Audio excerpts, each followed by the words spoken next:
Just to be clear, Britain is on deadline.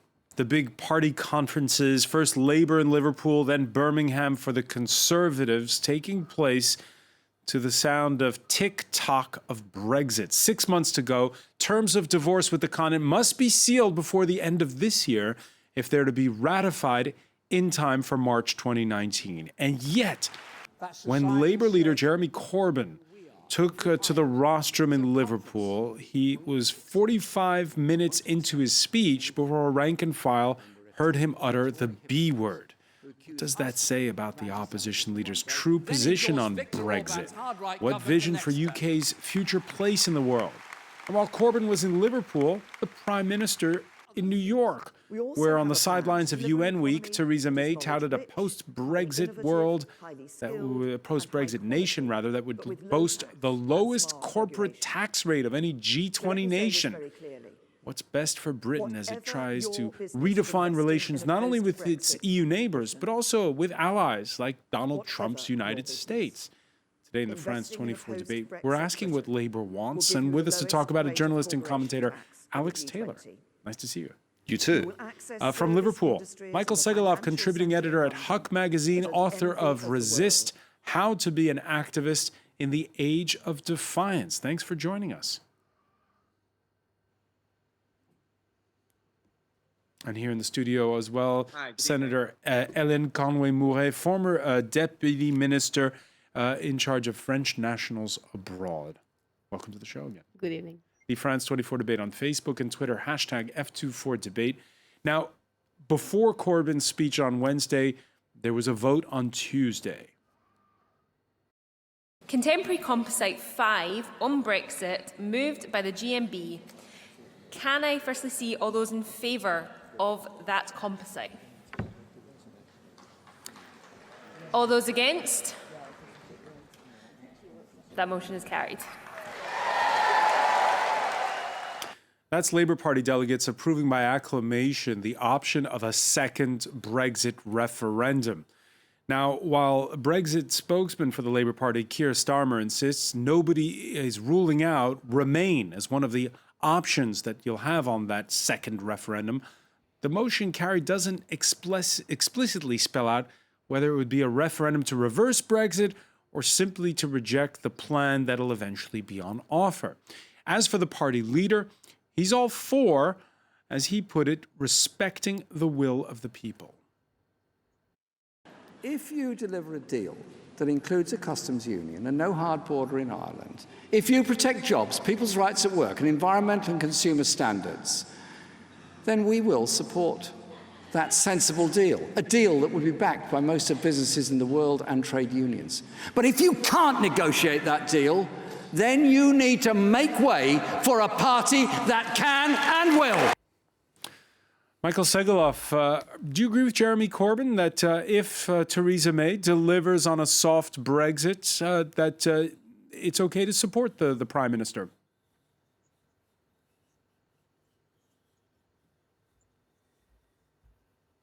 Well, I don't think hard and soft is particularly useful terminology. At the moment, we're sort of looking about whether the Prime Minister can deliver a deal at all. To be perfectly clear, at the moment, the government, the Conservative Party, are in the midst of a civil war where, Theresa May, the Prime Minister, has come forward with a plan for Brexit, the Chequers proposal, and it's being kind of dismissed by people on both sides. The Brexiteers in her party are saying it's not good enough, it's not the right Brexit for them. And the people who are really ardent Remain supporters have said, it's still too extreme. And I think that's the question. It's not a matter of whether Theresa May can deliver a soft or hard Brexit. It's whether she can deliver the Brexit that she promised us. And I think it's quite easy to forget that the Conservative Party, many of those people who are involved in the Leave campaign still now in government, promise certain things which don't seem to be deliverable. For instance, this £350 million a week we were told that would be spent on the National Health Service after Brexit, money that could be diverted away from Brussels into British society. And as we know quite clearly, has been admitted by those people who promised that. That's no longer on the cards at all. It was a lie from the offset. And I think in terms of the Labour Party's position, I think it's very sensible not to spend too much time, Jeremy Corbyn mentioned it in his speech today, not spend too much time focusing on Brexit. And I'll explain why. Because the reality is there's a reason why people voted to leave the European Union. We have to understand that there are three kind of key factors at play that most of the research that's come out since the vote in 2016 points to. The first one is austerity, so people living in the United Kingdom suffering from huge cuts in government spending on a local and national scale. And there's been research done by a university in the UK just this summer, which was published, which made quite clear there's a connection between austerity and people voting Brexit. And the second one is immigration.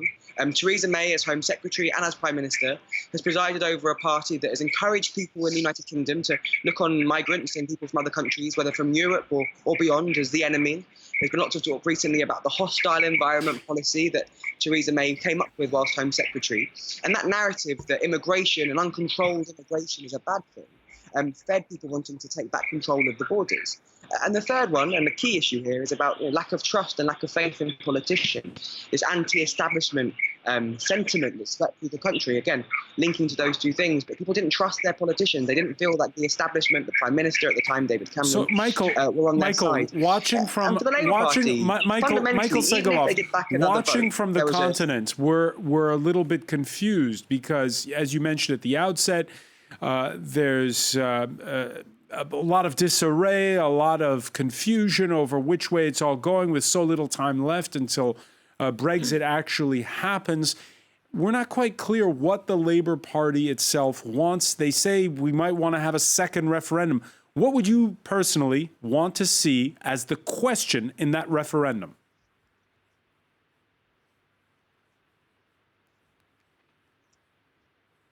I don't think that matters. This is my point, because fundamentally, even if there was another vote tomorrow, and even if the swing was to 51% said remain and 49% said leave this time, we'd still be living in a country that was deeply divided.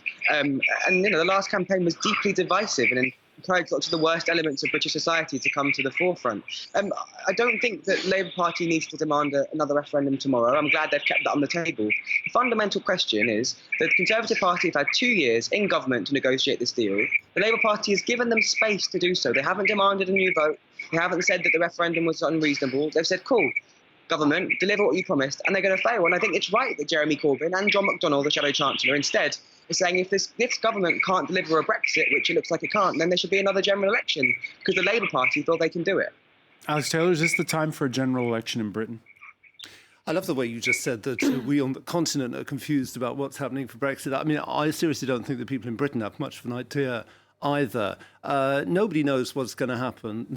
For 2 years, the British government has been arguing amongst itself to know what kind of a Brexit it wants to ask for. They finally came up after 2 years with this checkers plan, which the EU has been telling them for the last 2 years was not possible, and which the EU told them in Salzburg wasn't possible either.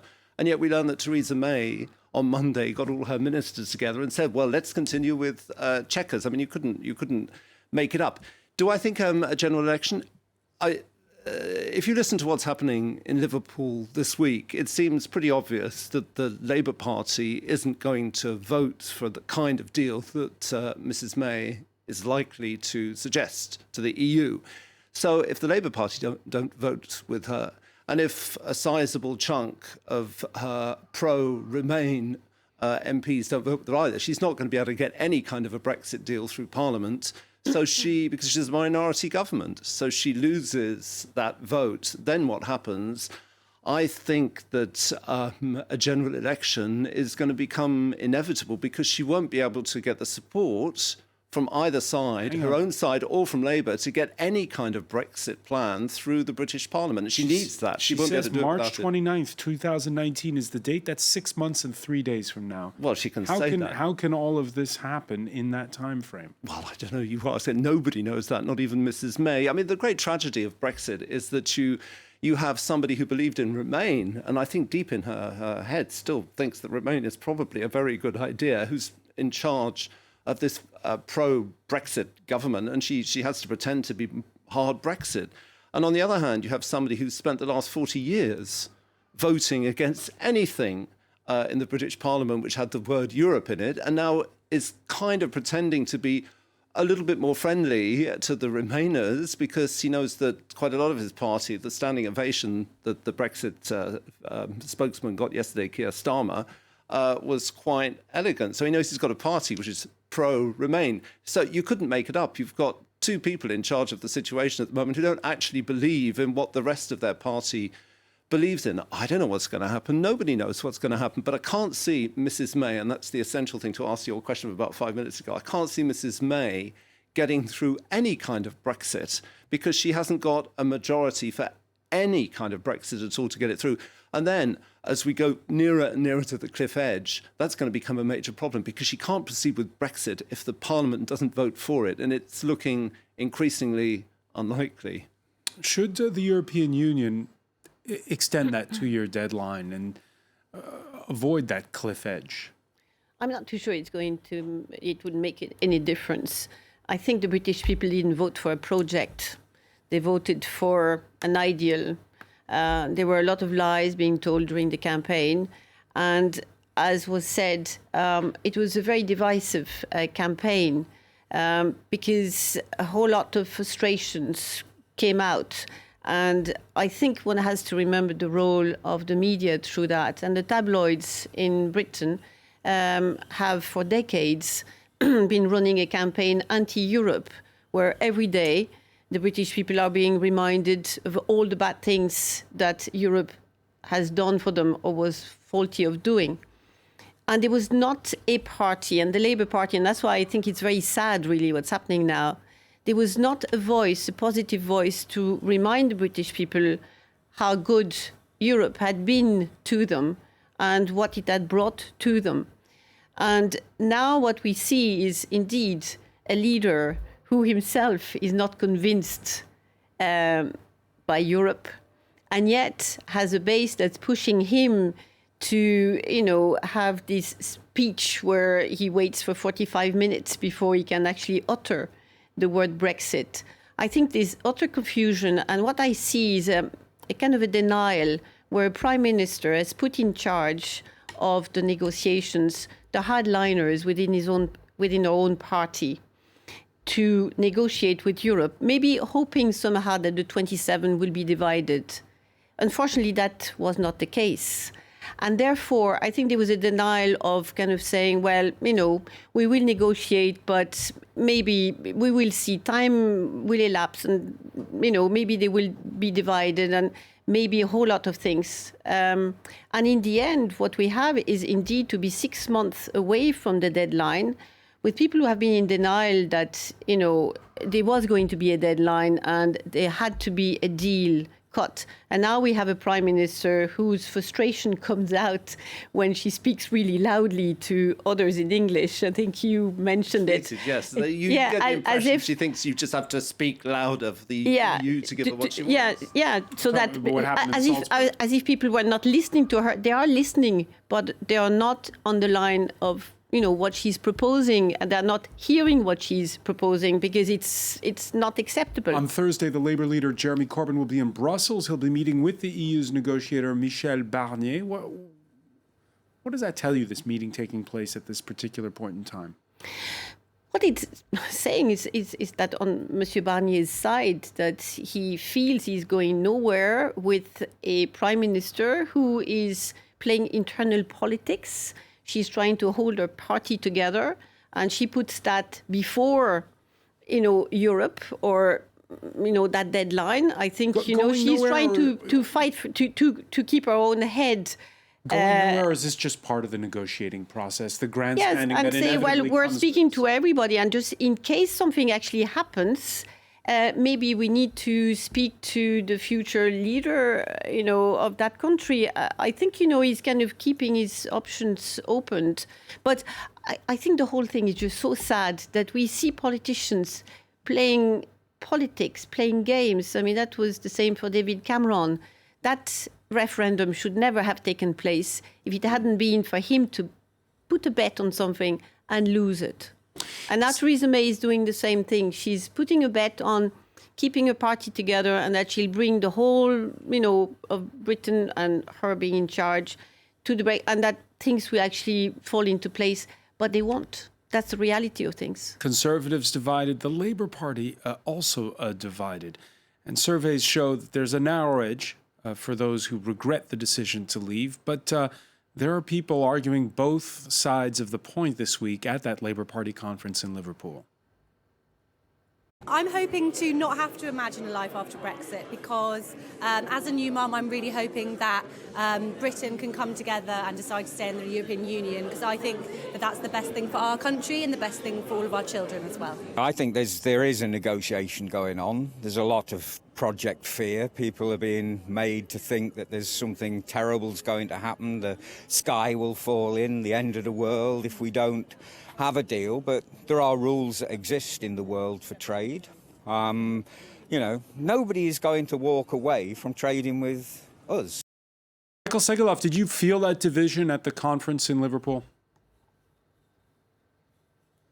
Oh, we've lost the connection with Michael Segeloff in Liverpool. We'll try to reconnect later on. Alex Taylor, why are both parties divided? Because Brexit itself is a very divisive issue. When you asked, first of all, our friend Michael started to tell you why people voted for Brexit. That's his vision. I've heard about 50 versions of why people think that people voted for Brexit, and they're never the same. Nobody knows why everybody went in and voted for Brexit. I think the tragedy of all this is that I watch the British media quite a lot and I watch the continental media, and there's a real misunderstanding and a total incompatibility of language. You hear the word deal all the time in the British media because the British think they're negotiating a deal. Every time they talk about it, it's we need a deal, we need a good deal. You hardly ever hear that when you listen to the continental, especially the German media, and not so much the French. The EU thinks it's negotiating a way out of a divorce settlement with maybe some kind of commercial understanding afterwards. But the EU doesn't talk about, at the moment, negotiating a deal. So you have these two parties who are not actually sure that they're negotiating the same thing, which gives you the situation you have in Salzburg with Mrs. May, who for the last two years, basically, Britain, when it was in the EU for 40 years, negotiated opt-out after opt-out after opt-out. It's not the euro, it's not the Schengen, and so forth. Now you get the impression that it's going to be out. It's trying to negotiate deals where it's going to have an opt-in and an opt-in and an opt-in. But the problem is that the EU was prepared to do that because of Britain's special role and whatever for 40 years when they were members of this club. But they're not going to be prepared to negotiate this kind of deal thing. We give you this, we give you that, you give us this, if you pay that, and so forth. That's not what the But you heard EU's what doing. that pro-Brexit Labour supporter said. The people aren't going to stop trading with us just because there's Brexit. Yeah, but on the other hand, as Angela Merkel said, I'll send that back to him, only yesterday, she said what is important for us is to continue trading. I mean, it's mathematical. 460 million people in a single market where you can trade deals without any tariffs, without any barriers whatsoever, is more important for that single market than coming to a deal with what is an important economy, but it's only 60 million people. And after and one that's leaving, and it's going to set itself up, apparently, we learned today from Mrs. May, as a kind of a tax-free haven. We're gonna pick up on that point when we come back. Stay with us. You're watching the France 24 debate.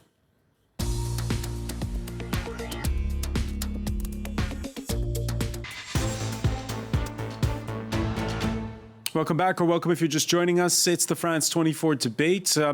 We're speaking after the Labour Party conference, ahead of the Conservative Party conference, which takes place in Birmingham at the weekend, and doing so in the company of journalist and commentator Alex Taylor. Welcome back as well to French Senator Hélène Conway-Mouret, former junior secretary for the French Overseas. And joining us for part two of our discussion, Shankar Singham, co-author of the report Plan A+, Creating a Prosperous Post-Brexit UK. Shankar, who is with the Institute of Economic Affairs, a think tank that espouses free trade. Thank you for being with us from London.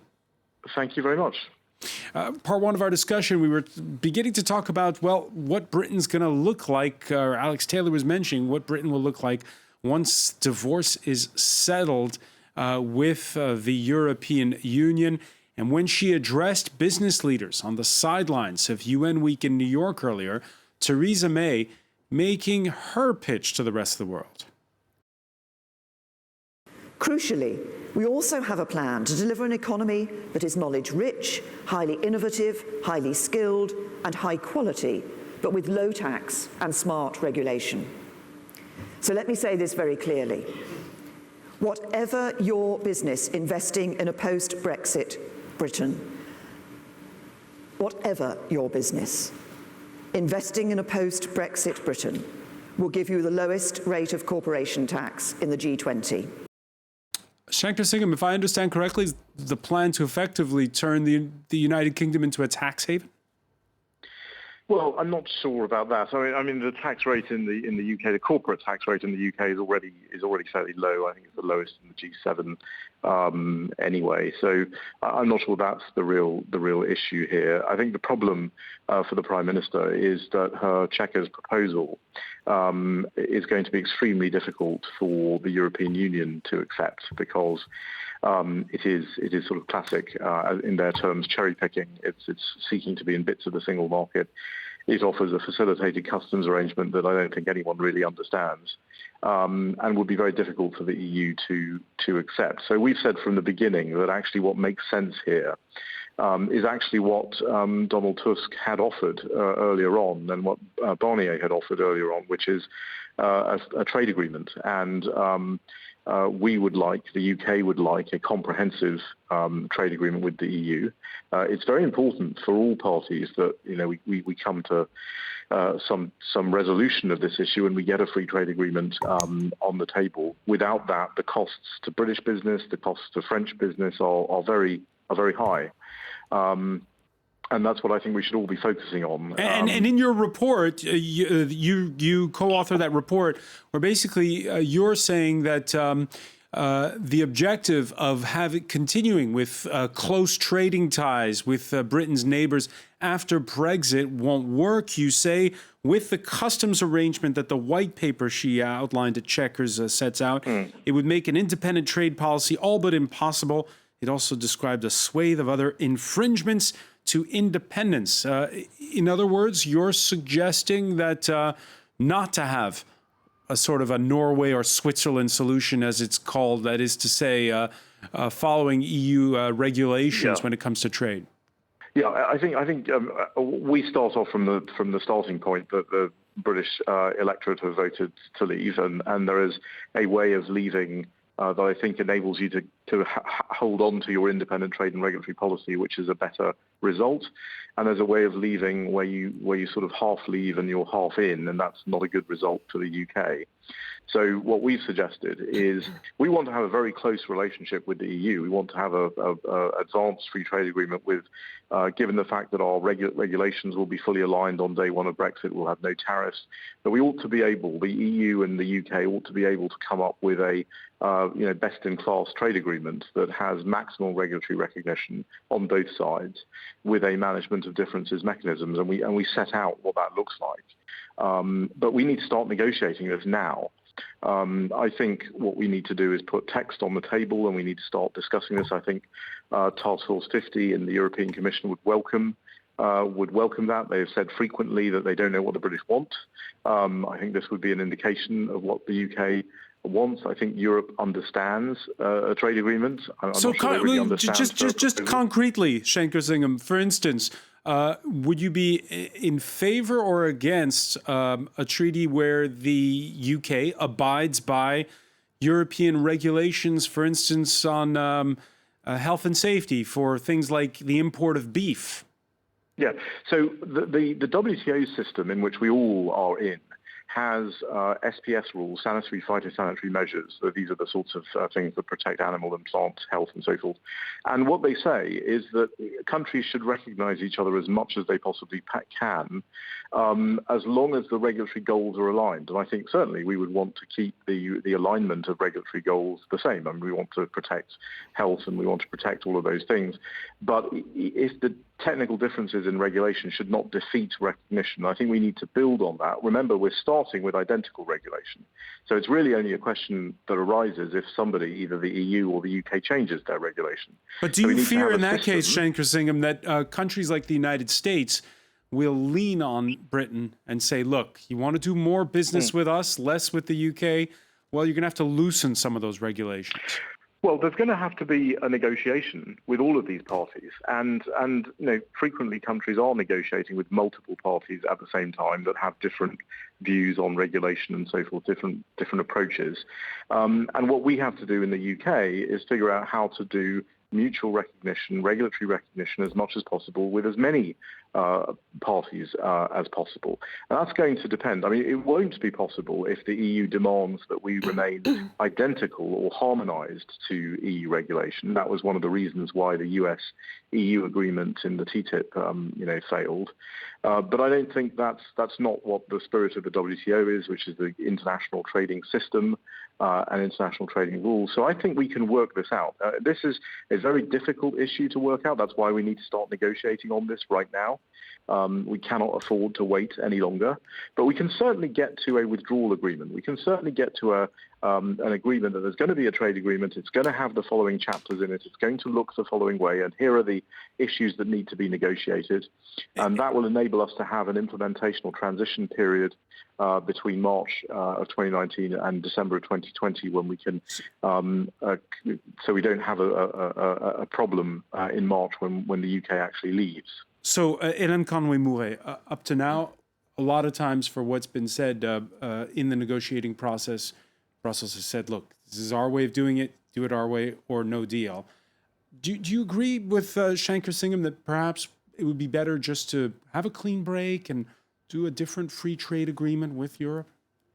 Well, it is, of course, one option. I think it's all very good, but we all know that it takes years to put a trade agreement to be ratified.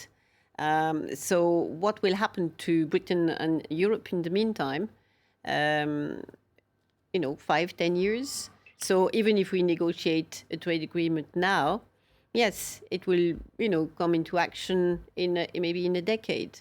But there are as many opinions within the business world as there is in political world, and we've seen that people are very confused. They say one thing but think the opposite. And I've spoken to a lot of business people who all have a different option to offer, because in reality nobody knows where we're going and where the whole thing is going to end, as so far there hasn't been, through the negotiations that have been going on so far, the beginning of a deal. And indeed, there's just one point I want to come back to, which was raised by Alex, and it is that Britain and Europe have had a totally different approach as to what the European Union actually means. For the continental Europe, it's, of course, free movement of goods, but it's also services and people. And I think for the British people, it has always been very focused on the free circulation of goods. And that's why today we're talking about a trade agreement and so on. But at the same time, there are millions of people who are affected by the Brexit in their daily lives. I'm talking about the French and Europeans who are living in Britain today, who do not know what will happen to them.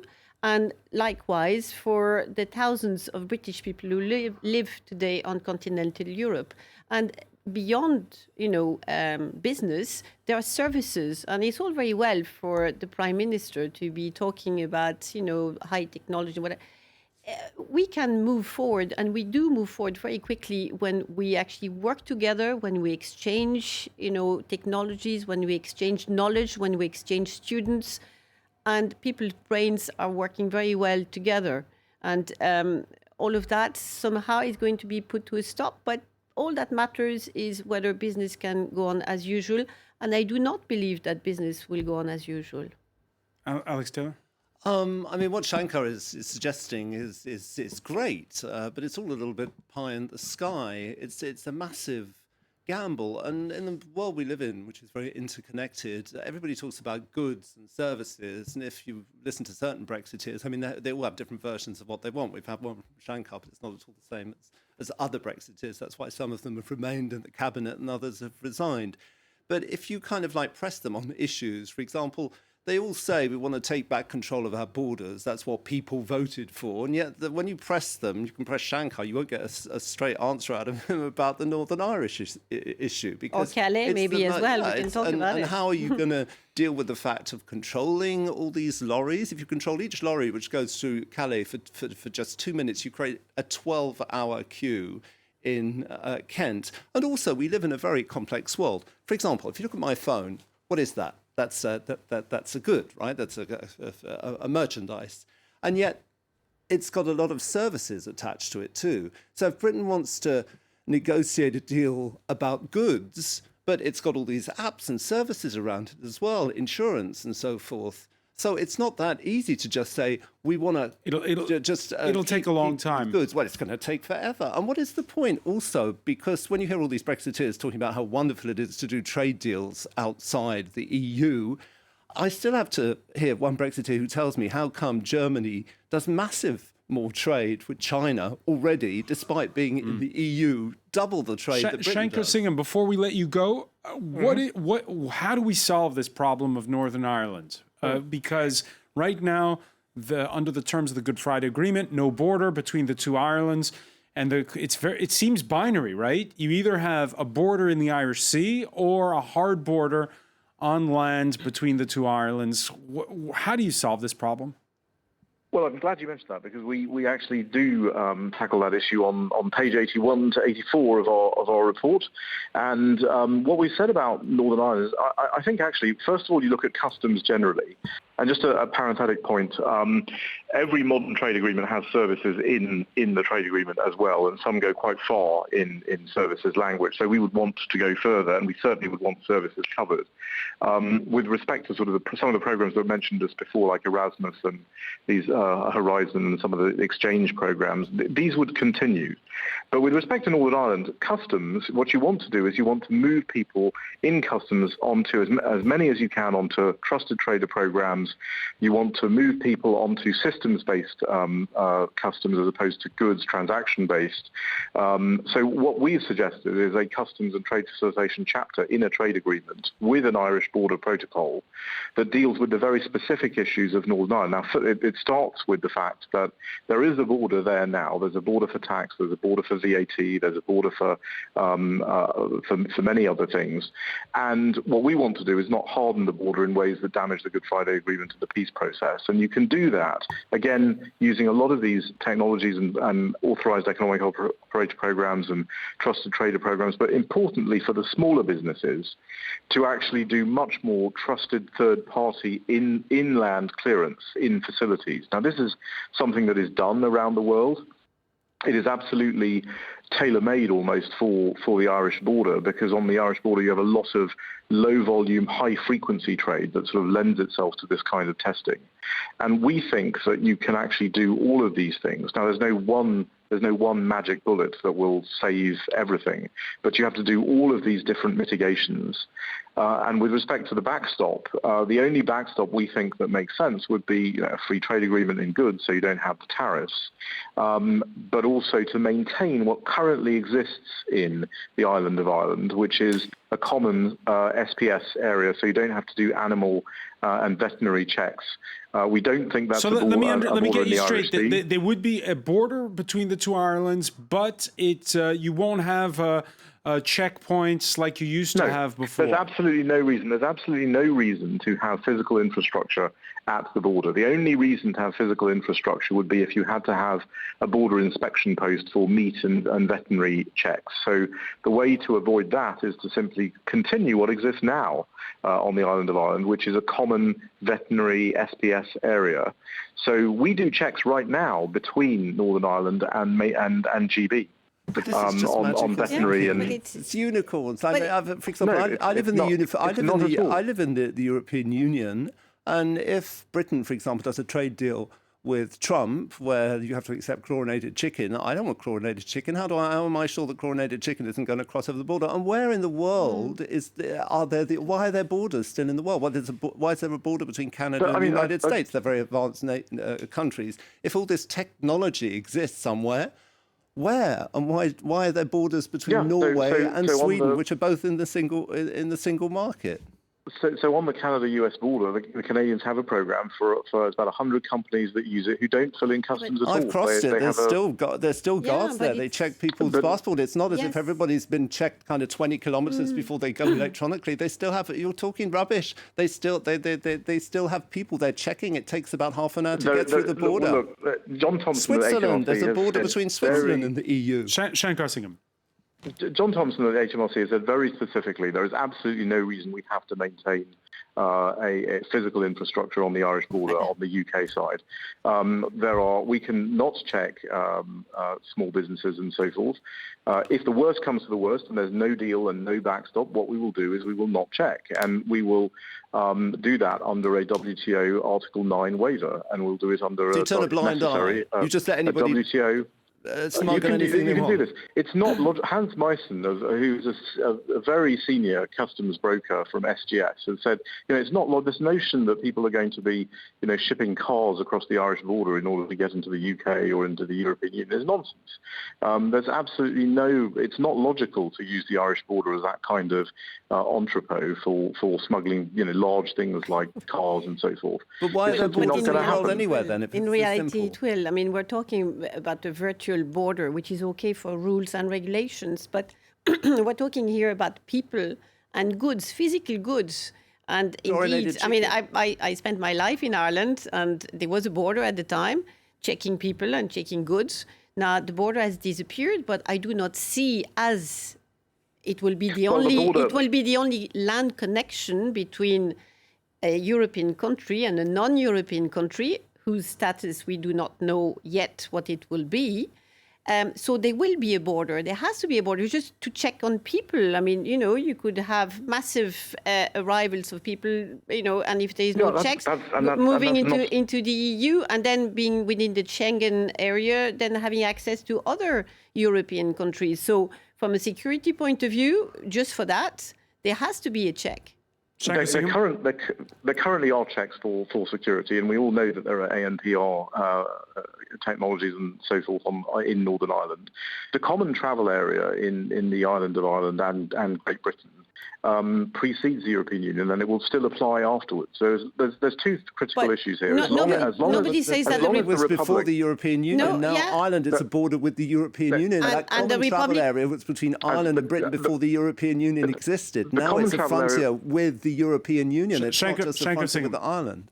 The common travel area will continue to exist after the UK has left. That's been made very, very clear. And as long as they have decided, and as long as the Republic of Ireland does not become part of the Schengen area, and as long as the UK does not require visas on EEA nationals for tourist travel, then there's no reason for the common travel area not to apply. It will continue to apply. But the Republic of Ireland is in the European Union. It's a border with the European immigration Union. Immigration is done at a national level. Yeah, but the European Union has the right to control the transfer of goods with a frontier, with a border, like it does everywhere else. I mean, it's unicorns. It's like we're running short on time, Alex Taylor. I want to thank you. I want to thank Shankar Singham. Ellen Conway-Moy, just before we go to our Media Watch segment, a lot of concerned UK citizens live here in France. Thank you very much. Yes. Thank you. Yes, indeed. What can you say to them at this particular juncture in time? Are they going to be kicked out of France after next March? Well, it's all very sad. They didn't have a vote. So I think they will possibly, and Alex is one of them, they would have possibly voted for, being able to retain this freedom of movement within the continent. So what we have to say to them is that, we just have to hope that the negotiations will go to a happy ending for everybody. At the moment, it's difficult to see it, but that's what we have to hope for. All right, we'll leave it there. And we'll revisit, of course, this point as we get closer to that deadline. Media Watch is next.